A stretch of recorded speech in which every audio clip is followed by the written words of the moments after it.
whilst we're setting up and waiting, if you see on the right hand side, you can see comments, and that's where people can add kind of stuff to the chat if they're coming. But yeah, mate, look, I'll give it 90 seconds before, or I'll give it a minute before we get going, just to allow people to join if they're joining. But yeah, how are you enjoying this 0 degrees? Well, you can tell my fleece, I'm pretty chilly. Yeah, I wasn't sure about the snow yesterday, but I don't mind it. I don't know. I don't mind like the whole go out for a cold walk, come back in the warm. Like, I quite like that whole thing. But I've got training tonight, and it's going to be about 1 degree, so we will see about that. I've got training tonight. It's already been kind of changed to. We'll do some video. We'll do some walkthrough stuff, and that is it. Make sure you bring some warm clothes. Yeah, I've got. I'm doing a talk in the gym beforehand, so I'll try and long that out. Yeah, I've got to talk about culture and all that shit. So. Well, with them. Yeah, because bottom line, in the last 20 minutes of the past 4 games, we've had 10 yellow cards and about 30 penalties. Wow. So we're really good until 60 minutes, and then 60 minutes comes, and we're like, either doubt ourselves or. Yeah, I don't know what the solution. That's what the talk's about. We're going to try and create a understanding of it, and then work towards a solution. So, yeah, I'm doing that today. So, cool. Sounds like it could be a fitness thing. I don't know. I'm not sure. I think we're fit enough. I think mentally, the scoreboard gets against us, or the momentum swings, and then we're like, ooh. Yeah. So if we just stay calm and composed and talk for our captain instead of mouthing off and stuff, so yeah, we'll see. Look, we'll get into it, Max. Welcome everybody if you're here. Thank you for joining us. I'm very happy to have this conversation with Max. This has been like a year in the making, I think, mate, hasn't it? Yes. But we're finally got in, and we're going to have a great conversation around performance and looking at kind of our performance strategies. And learning from different environments to see if it can teach us something, and hopefully walk away with a plan of action that you guys can put into your day-to-day lives. So look, if I quickly introduce myself, Max, and then I throw it over to you. For people who don't know who I am, my name's Rich. I am a high-performance coach, leadership development coach, and owner of 2 organisations. One focused towards leadership performance, and the other focused towards educating people around wellbeing in organizations. So yeah, you can find out a bit more about me on my website and on my LinkedIn. So I won't bore you today on that. More importantly, I have Max here, who is a superhuman, but rather than me butchering his introduction, I'm going to throw it over to him so he can perfect it. Butcher it myself. Yeah.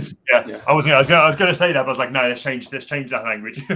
Max, over to you, buddy. Yeah, I'm Max. I'm currently working at a mental health platform called JAAQ, which stands for Just Ask a Question.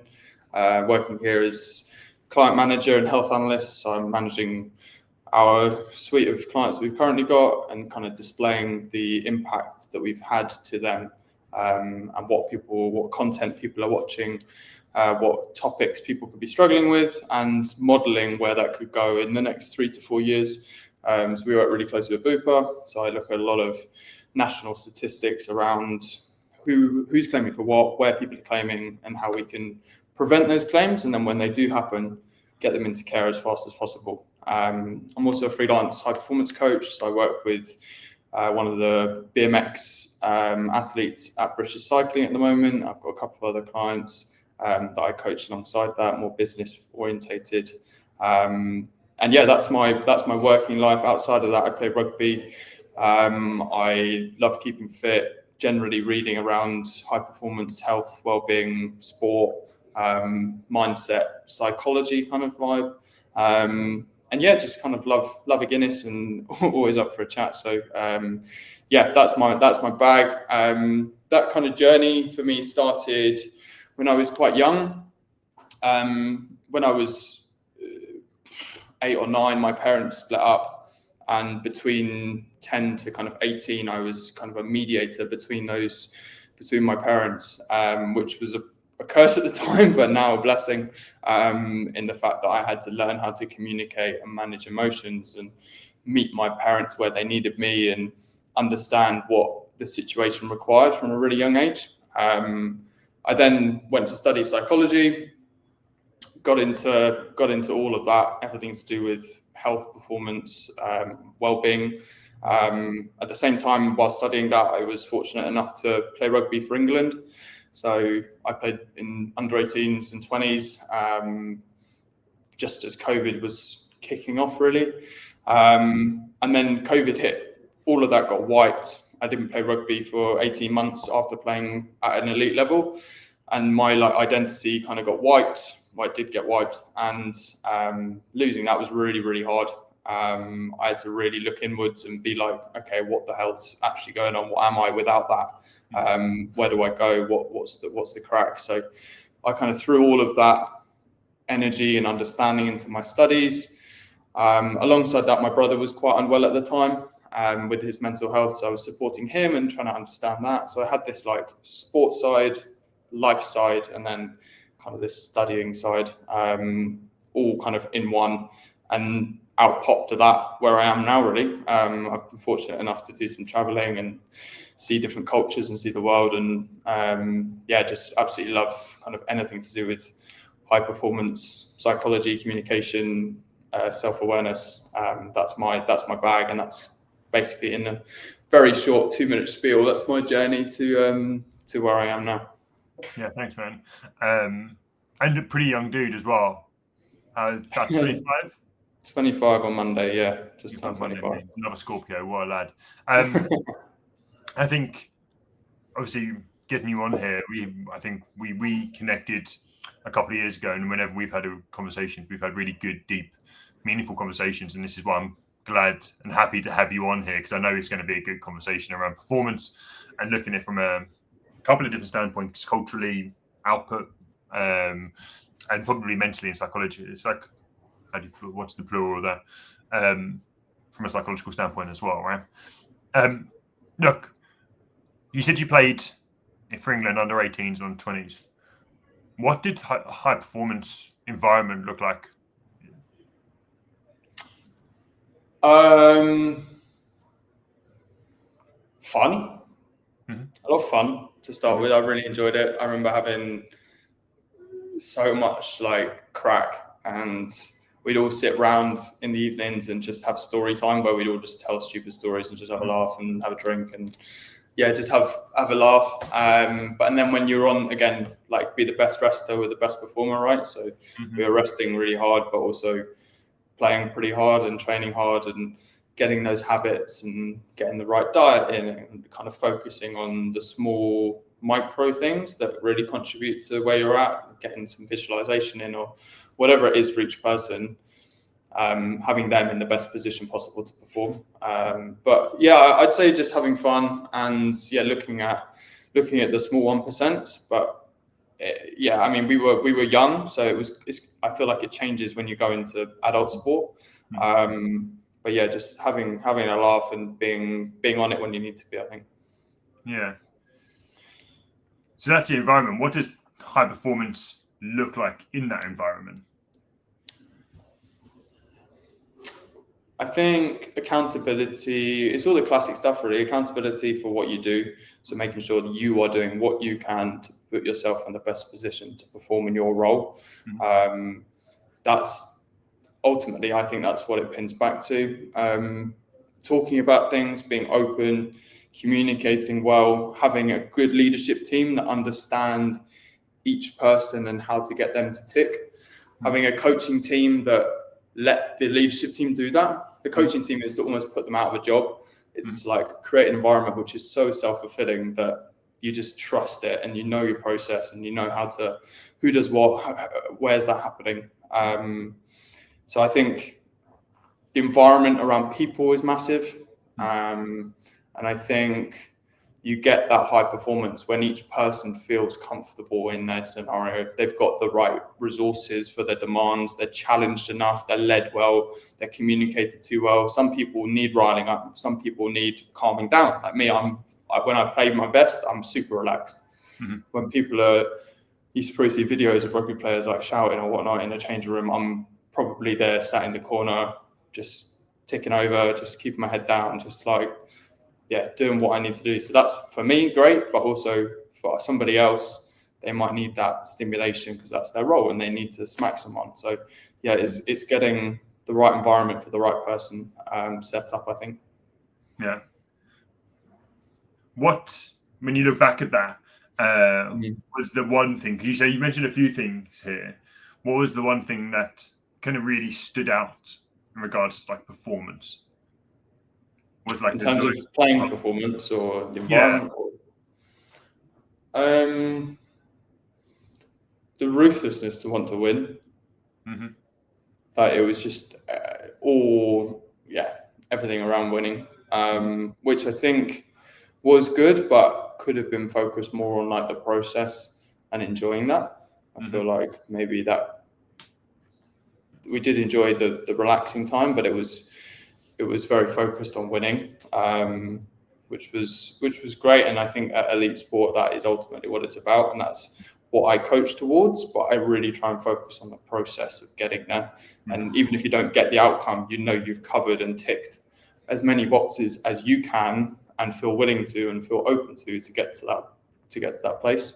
So I'd say the winning mentality, like that is huge, and that is everything in elite sport ultimately. But you even see players now who haven't done that and haven't won, like Coco Gauff or McElroy or people, and they're just like, I'm at peace with that because they know they've done everything they could. So I think the subtle reframe on that's important. I think winning at all costs. Do you think it takes away some of that pressure that can also impact output?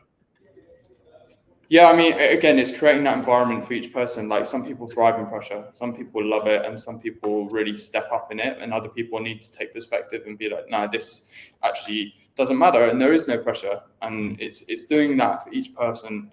And I think it applies to work as well, not just in sport. It's, you might have a massive talk or a bid or whatever, I don't know what the context is, but there's going to be pressure and there's going to be stress, and it's how you manage that. And for each person, some people love it, some people want to rile themselves like, guys, it's a huge opportunity, let's take it, and some people want to dial it down.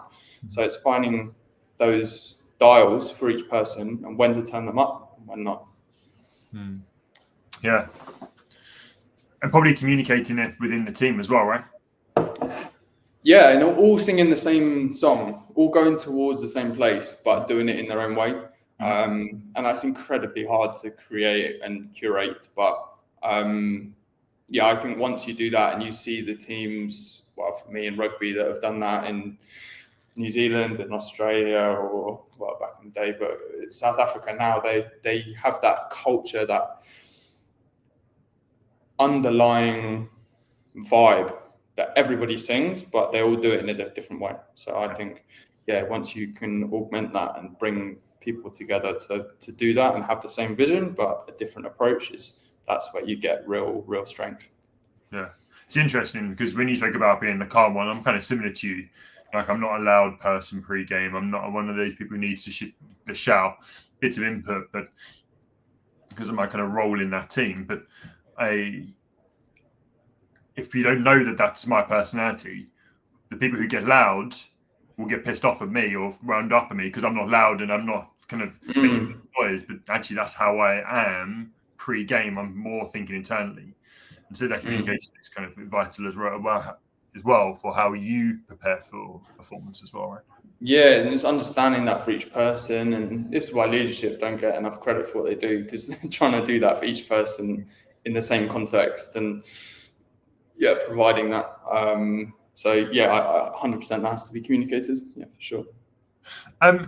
You're obviously taking on a new role. I say new role, but the role at JAAQ, and have had a bit of experience now away from that environment. How has your definition of performance changed since being here? Yeah, or just since that period, like obviously being here in a role where you look at wellbeing and performance and mental health, but kind of from that high elite performing environment. Yeah, I think I'm somebody who's always struggled with being compassionate to myself. I'm very good at that to other people, and I'll meet people and be understanding and hold perspective for other people really well. But when it comes to myself, that's something I work on now and have to be better at. And I think working here is, especially in the last few weeks when a lot of change has happened, or especially in my life, just being kind. I think elite sport can be really ruthless. And I felt, having not played to the potential level that I could have, and that's not because of an injury or whatever, that's because I wasn't cut out for it. Accepting that and understanding that and being kind to myself and knowing that's not my path, I think is the biggest difference. And yeah, I think that here, especially, people are like, if you need time, take it. Like, come as your best version, which is amazing. And I'm so fortunate for that. And our CEO pulled me into his office the other day and was like, look, you've got loads going on. Do what you need to do. If you need a week, take a week. If you need a day, take a day. Just like do what works for you. And again, it goes back to creating that environment. So I think being kinder to myself has been the main thing. I feel like elite sport can be at 95. When I coach at British Cycling, they talk about 95 to 5 or 97 to 3. And I'm like, cool, that's great. But also having that 5 really, really strong is what is needed. And people try to swear by 80-20, and I like that. And it's a good model to just have some space for leniency. But I think giving myself that space, because I didn't before, and really, really holding that and being kind to myself, it's what I'm working on literally as we speak. So I think that's probably the biggest difference from my experience, from like elite sport into now performance, health, wellbeing, kind of in the workplace. How does that allow you to perform better? It enables me to not put as much pressure on myself, to be calmer, to give myself room for error, to know that I'm still doing good, even if I'm made a mistake, or I've not quite done what I could have in terms of performance. Like, I've still done enough work, and I've done as much as I could, even if the outcome's not what I wanted. So I think just calmer. And I think, just holding that space for failure and that space for accepting that and growing through it and seeing it as an opportunity, and really being kind and taking that forward and living through it. And I think I'm able to be even more of a better colleague or partner or brother, son, whatever, because of that. I think it dominoes and spills over. And I think in the workplace, that's what we try and target, is benefiting people's health, so that that spills over into their life as well. Is that you're supported in work, and therefore you're a better version of yourself at home. And that's, for me, that's high performance now. It's not necessarily attaining a goal or attaining an extrinsic. It's internally being aligned to what you think and what you feel, what feels good, and living through that, so that we're the best versions, or a better version of ourselves at 80%, at 90% of what we can be, and being steady with that. I could go down a rabbit hole here, Do it. mainly because of, I don't disagree, but we need to have a clarification of what our personal best is. Because I find it's easy to just accept where we're at. If we're in that mindset of it's okay to fail, well, what are our expectations? What is our definition of success? Because if our definition of success is, and we're not is something, and we're not meeting that, and we're just using the concept of we can be kind to ourselves, at what point do we challenge ourselves to be, well, we're actually not reaching this definition? I think it depends what that goal is. Yeah.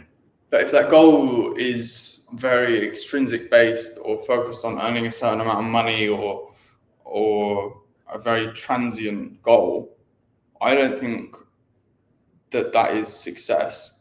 Mm-hmm. I think people attain that and then go flat. Mm-hmm.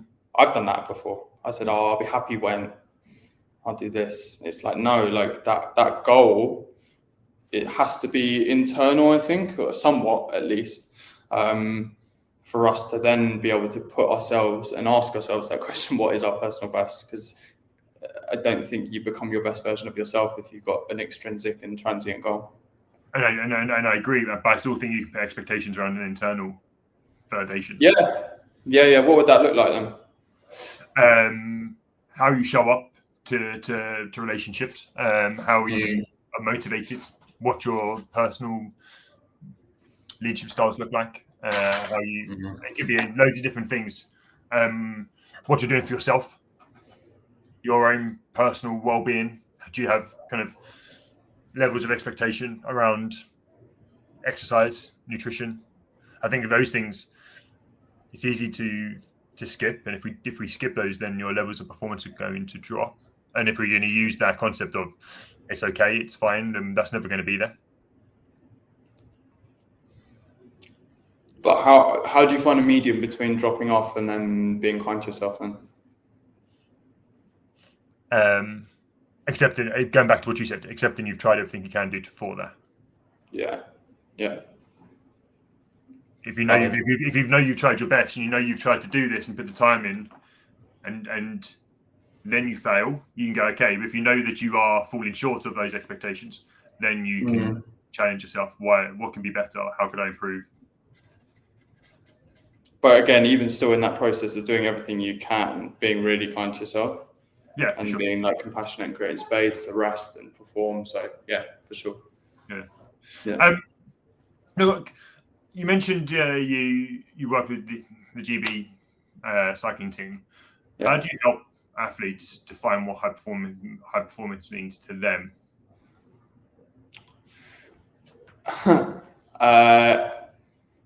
Initially, I start off by defining and understanding their goals and what they want. Where are they going to be in 5 years at the next Olympics? What do they want?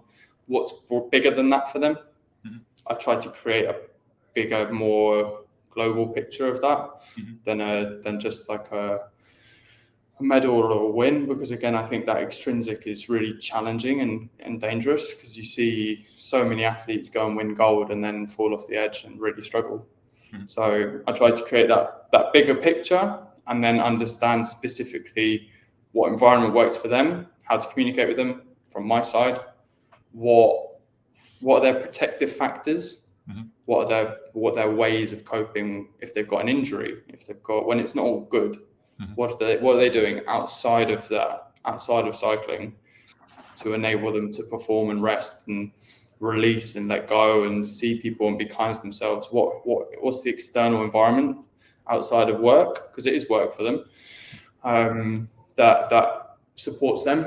And I think I try to take a very philosophical, like, holistic's the wrong word, but like it's a whole approach, which is looking at every single aspect of their performance. It's the rest, it's their communication with themselves, it's their environment that supports them, it's their performance at work, it's what their goals are, it's the whole picture. So it's not just, okay, you need to get a routine that's really strong, or you need to perform better at X, Y, and Z by doing this. It's like, no, okay, like, how are you communicating to yourself? What are you comparing yourself to? What expectations are you setting which are realistic and kind? Like, it's breaking that down from that big goal into day to day, week to week, month to month, year to year. For me, it's kind of in those three chunks. Just giving you my whole coaching model. Yeah, thanks, mate. Let me make some notes. Okay, and then I'm guessing, if you think about the title of this turns into a strategy. 100%. And I think for me, a strategy is a plan. And if we begin to take this into how we create this for an individual, what are key starting points? Again, I think setting those goals, external and internal, are really, really important. Having some form of direction towards those. For the individual, lean into what you're good at. Don't always look to improve in new things and learn new, which is obviously good, and do that in part. But what are your strengths? My strengths are communication, understanding emotions, people, communicating value to people, understanding health, well-being, mental health. That's my bag, and I've leaned into that, and it's working. And as I keep going, I will lean into bits and bobs that crop up, and I'll take new experiences, and I'll try to speak at events, and I'll do new things that will help me, but I lean into what works and what's good and what feels good. And I think being self-aware of what your needs are, what your demands are, when you thrive, who makes you feel good, what environment makes you feel good. I think we focus, in terms of a health strategy, I think we focus massively on diet, exercise, and sleep. We forget the trump card, which is social connection. I think if we can create that and have that as the first thing that we look for, along with the others, then we can get real alignment on our health and performance. And I think it goes back to kind of philosophy, doesn't it? It's enjoying what you do. It's what you can make money from, because ultimately we need to have a living. And leaning into what works for each person.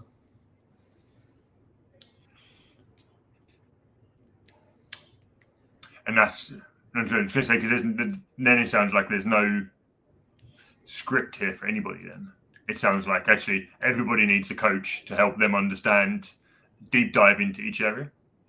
Yeah, I mean, you can almost coach yourself in writing those out, but I hate providing solutions and answers and a template to people. Here is a blank slate with a template. Put your life into it. It's not like, here is your answer. It's, okay, what do you want to do within this context? Like, what are you good at? What are your strengths? It's not, this is your strength.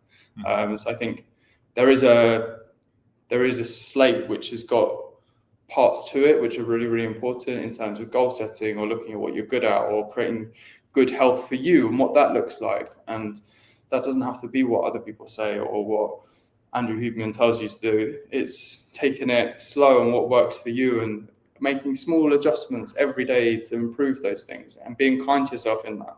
So I think there is a template, but it's blank.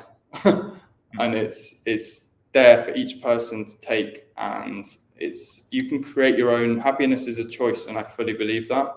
And I think in terms of health, it's creating a strategy which works for you, that you enjoy, which is consistent, which you can lean into, which works. That template is there, but you have to throw your own context at it. So many rabbit holes. Where do I want to go next? I want to make this real for people in work, right? Because sometimes we talk about performance, we talk about well-being, and it's easy to think of all these really great things we need to be doing.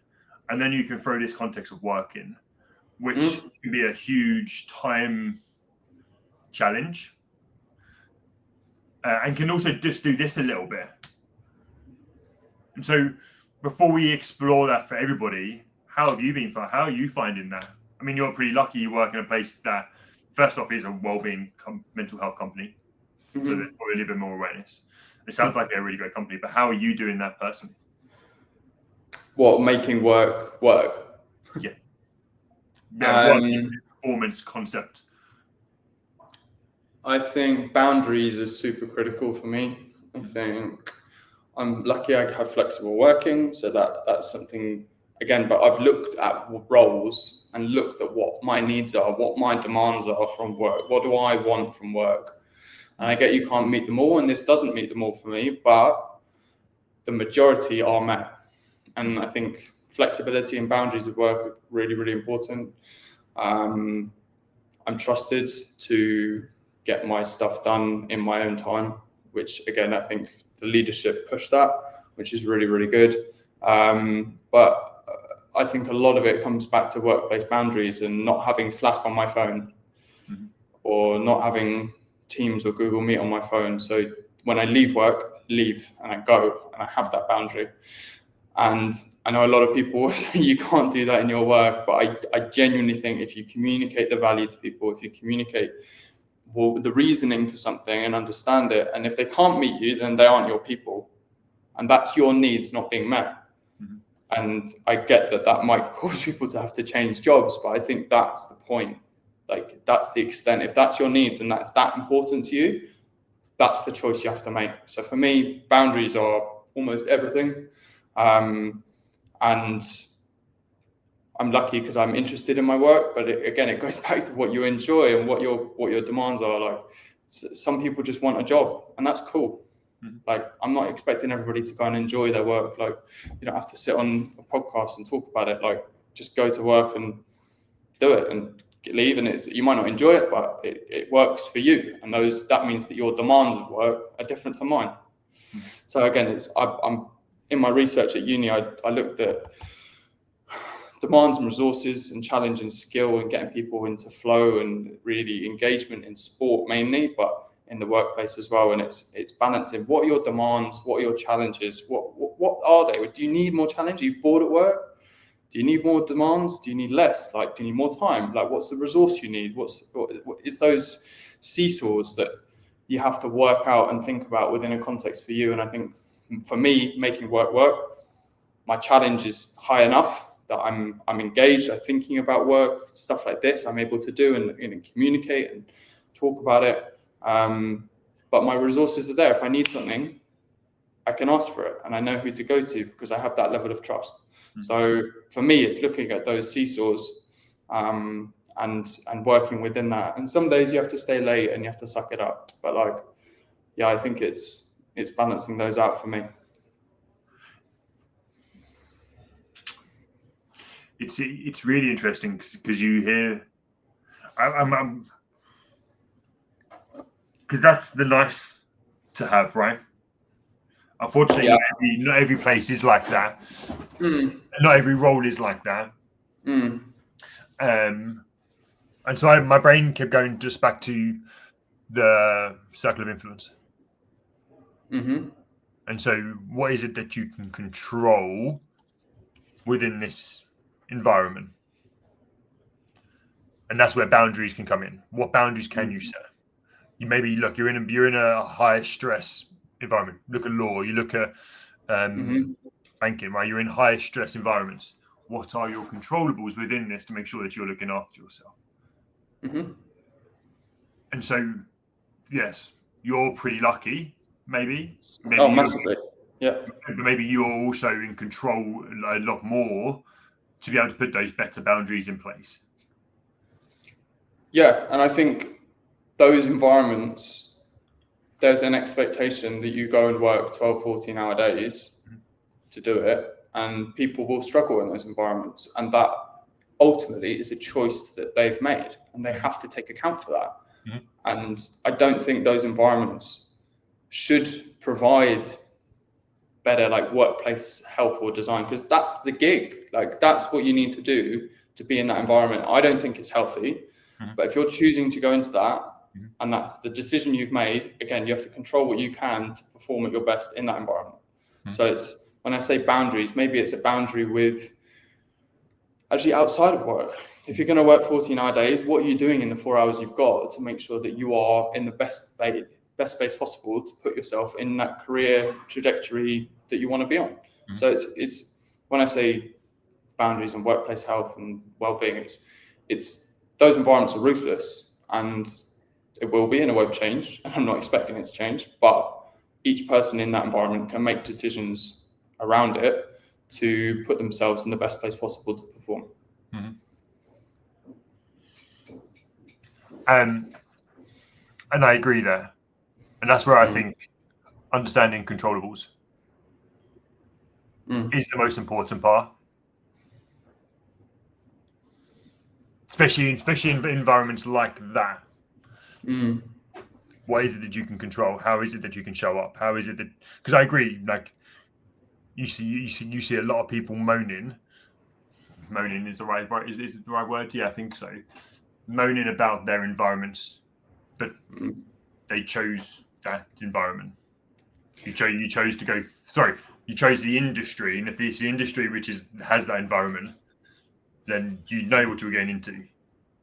Yeah. I think it's about being proactive on that as well. Like my journey to here was 14 months of chasing emails.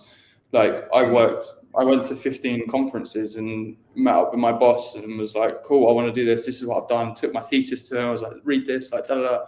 Like that. You have to control what you can, but then be proactive with it. So if you're in an environment where you're working, you're getting flogged and you feel really stressed and you're burning out, what can you do? Be proactive, like act on that. Like if you need to go to the GP and be signed off, or like, do you know what I mean? Like be whatever the extent is. I think you're spot on with the controllables, but being proactive and like seeing it as learning and growing in that, like that's the perspective bit that I try to coach on the kind of holistic side of it. It's really looking broader. It's going bigger than that. Like what's your philosophy? Like what's your identity? What are you like? Where are you going? Like, does it align with that? Does it not? Will it align with that? Great. If it does, can you stick through it? Yes. Okay. If you can, what can you control? So it's that tiering. I think it's a very controlling what you can is great, but also there are things out of your control which can affect you, which I think is what a lot of people, especially in London, are struggling with. And that they don't have the time, or they've got way too much work on, and it's like, what the hell do I do? So I get that, but I just think being proactive in that scenario and goal setting and seeing if your environment broader than work aligns with who you actually are and where you want to be and who you want to be. Yeah, because having that alignment to a purpose, into a meaning, into a mission, I guess, will create a higher sense of resilience to the environment, to that ask, because you know you're on this journey to something, and that something will give you what you're looking for, we hope. So you can go through those rougher days because you know that you're on this journey to success.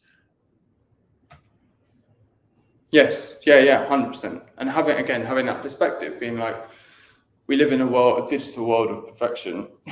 Like understanding that life's not going to be perfect, and there's going to be crap days, and there's going to be days that you don't enjoy, months that you don't enjoy. Like pushing through that and understanding that and holding that perspective is critical, which goes back to your identity and all of those goal setting. Like if it's contributing and it's crap, that's okay. Like not every day is going to be great. That's, I think, an expectation that we've got this work needs to be really empowering and all of this. And it's like, yes, in part, but is it empowering your life? Are you living to work? Are you working to live?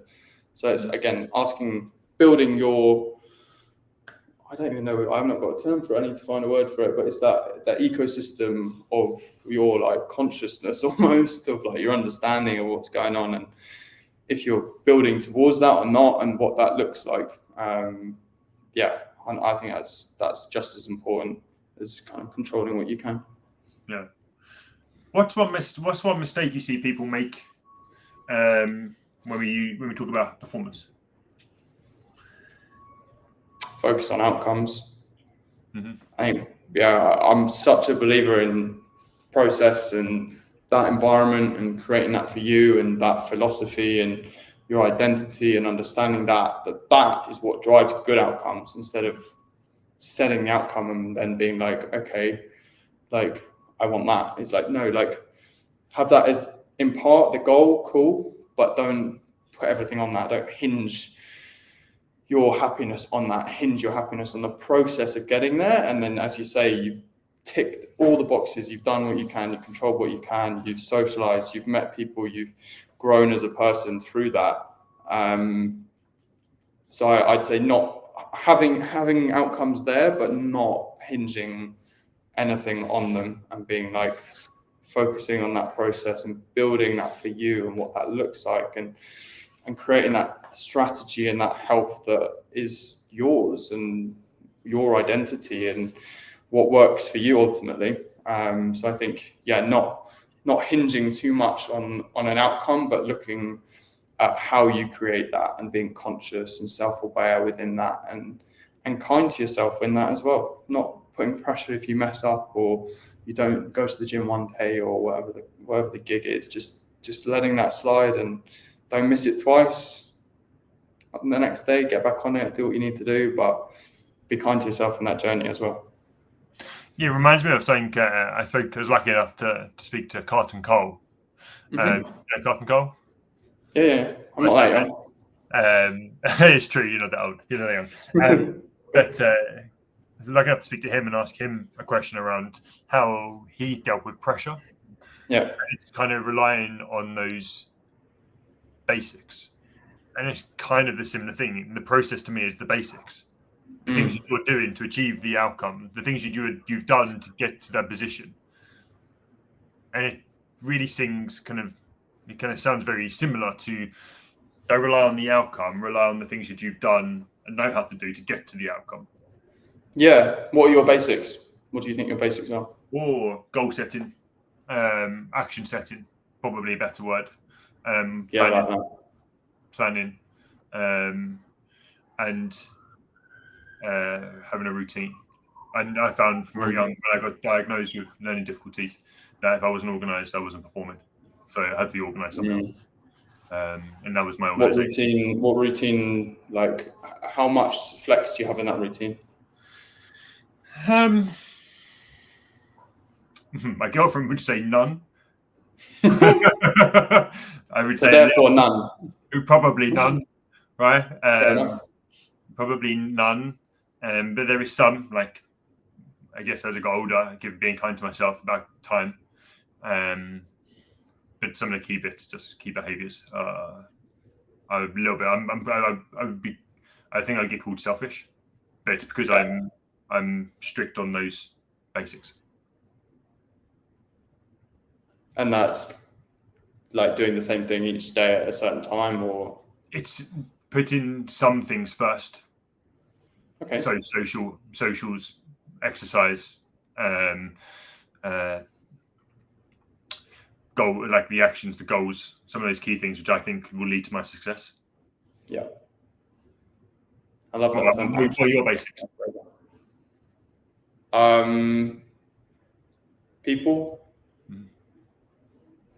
People, which has become a basic. I don't think I prioritized that as much when I was a bit younger. Exercise, I feel good when I exercise. It just sorts me out. It's my absolute cornerstone. Writing, I write quite a lot. I like writing. I like calling people. I've got quite a lot of family in New Zealand that I speak to. So I call them probably every week, which really helps. Good food, love cooking. Slowing down in that. I'll spend an hour and a half making a meal instead of sitting on a sofa or something. I don't really watch too much TV, but I just love, if I make good food and I exercise and I see people every day, I'm golden. And everything around, we were speaking about it beforehand, but if I've got those things, I'm good. And if work will come and go, like, who knows what's going to happen tomorrow, especially in the current climate in the UK. So I tried not to hinge too much on that. And even my coaching, my clients could turn around and be like, yep, see you later. Yeah. Which would be brutal. And I hope that doesn't happen. But if it does, it's part of my journey and part of my whole go forward and my whole ecosystem that I've kind of I'm still creating. I've not nailed it. I'm still building that. So people, slowing down, exercise, reading, writing, stuff like that. I'd like to expand that as those protective factors. I think that's what we're really getting at here. I think I'd like to find new things that I've not thought of yet within that. That isn't, because if you go and get injured, then what the hell do you do, right? So I feel like I hinge a lot on exercise, but I'd like to find more things, maybe it's creative or arts or something like that. That'd be really cool. Yeah, I like that. I used to think. So one of my practices is to think about my values every year, and especially when I started my business, you talk about business values, and I used to really struggle to define those because I used to try and think about these key things that made a difference. But then I would kind of ask myself, what's important to me? And my number one value is to turn up and have fun. Is to laugh, and you don't laugh without people. And for me, like if I just lived the rest of my life, if I didn't have to go to the gym. I mean, people at the gym help me, right? Because that's the value. It's having fun at the gym. If I didn't have to, some of those other basics, if I didn't have those, and all I could do is just find people and laugh and have a good time with, I could be happy for the rest of my life, I think. And I could probably perform at the highest level because of that. So I will go into every meeting, every conversation. If I can have fun out of it, I'm having a good day. Yeah, I love that. Yeah, that's wicked. Yeah, I think that's something that everyone can take, right? So I don't know. It's hard for people working in environments which are super stressful and 40-hour days and things like that. It's like, how the hell do they go about creating that? Like, how did they go and have fun?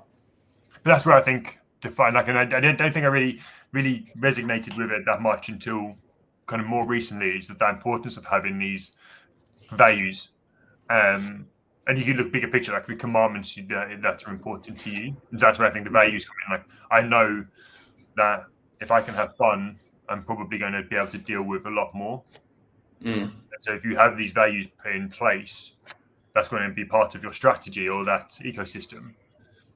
When you turn up to work and you're living by those values, or you're getting some of those values, that you will be more resilient, happier, and higher performing. How do you not go too far with that? I feel like in high performance and everything, you can extrapolate things too far or go too deep or push too hard on that stuff. Like, how do you manage that? And do you think there is such a thing as going too far with it?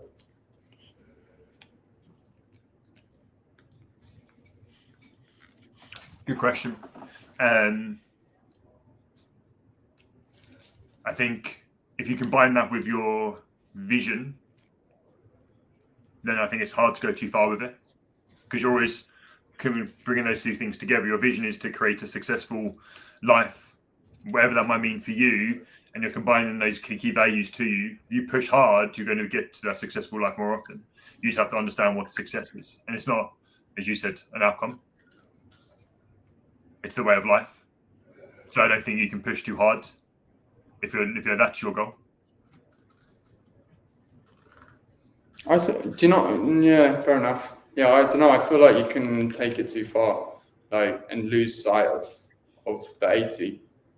And if you get stuck in the 20, but I guess it goes back to what your values and goals are. But yeah, I don't know. I just it's something I've not figured out yet in this space is where's that threshold? Yeah. And like, where's my threshold for that? And what is defined, what is too far, and what your signals are for that, and just understanding that. Explain to me, because that's interesting, because now you've got me thinking about the 20, and I'm going, well, I was thinking about that being the 80. Yeah, but I think the 80 is you've got a roof, hopefully got a roof over your head, you've got family, you've got friends, you've got your basic human fundamental needs are met. And to me, that's the 80%. And the 20% is the small tweaks. That's the 20 is the high performance for me. The 5 probably is.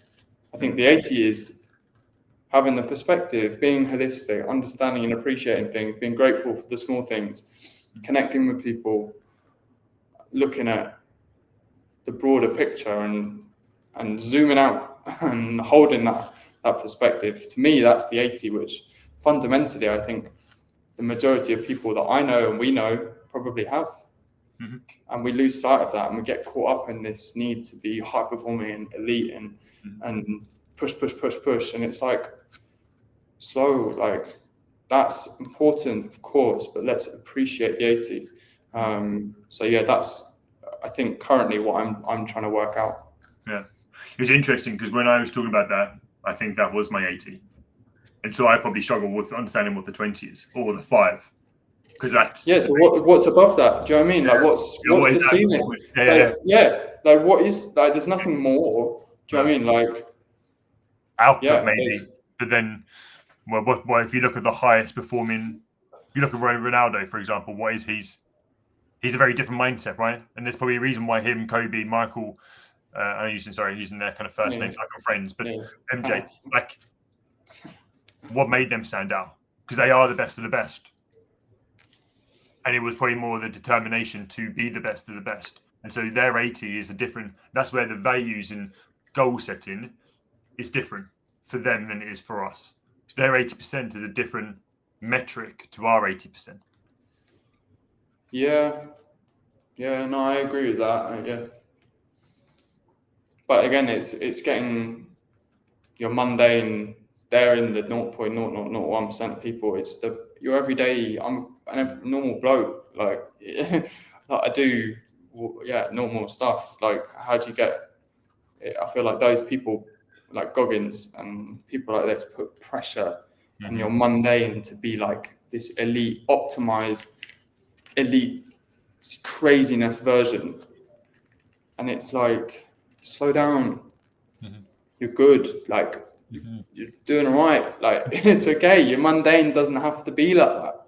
Because I don't know if those people are happy. I know loads of people who have pushed and 5 a.m. club and they don't have mates. They're not happy. Yeah. And it's like, come on, like what's that strategy you're talking about? Like, what are you creating that's making what you actually want? Yeah. Do you know what I mean? Like, I don't know. I keep getting myself caught in this environment where it's focused on 80 as well. Like the 20s are nice to have if you can do it, but the 80 is what your basics are and what you should be mainly focusing on, and the 20 is the cherry.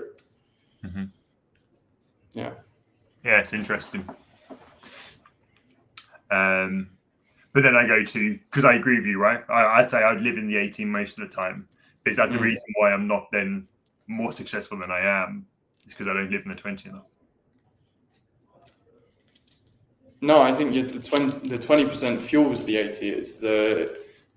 That's what kicks it forward and increases the threshold of it. But I think if you can hold that gratitude for your day to day and the small things and the perspective and be understanding of that and be kind to yourself, like that stuff often gets swiped and it's assumed, and it's the mundane, boring stuff that we just, I've got that, got this, got that. I can go out and buy lunch, or I can go out and do this. It's like, no, like millions of people in the world can't do that. It's like, slow down with that and hold that perspective, and then that can enable you to kick on and want to do more. So that's my kind of, current learnings. I love it, man. It's a great way to finish as well. What one piece of advice do you want to share to finish on? People are paramount. Put them first. Find your people, find quality people that make you feel good, prioritize them, share stuff with them, do fun stuff, just enjoy that time, and as you say, have fun with them. Sure, people are everything. What way to finish. Thank you for joining me, Max. I appreciate your time. It's great to have you as one of my people in my community. So I appreciate you giving me this time. People can find you on LinkedIn. So please do reach out to Max if you want to know more about him. If you have any questions and want to follow up, he's coaching and taking on clients. So please reach out to him and kind of ask for some help if you want. But I hope you enjoyed that, and I will see you all next week with Sam.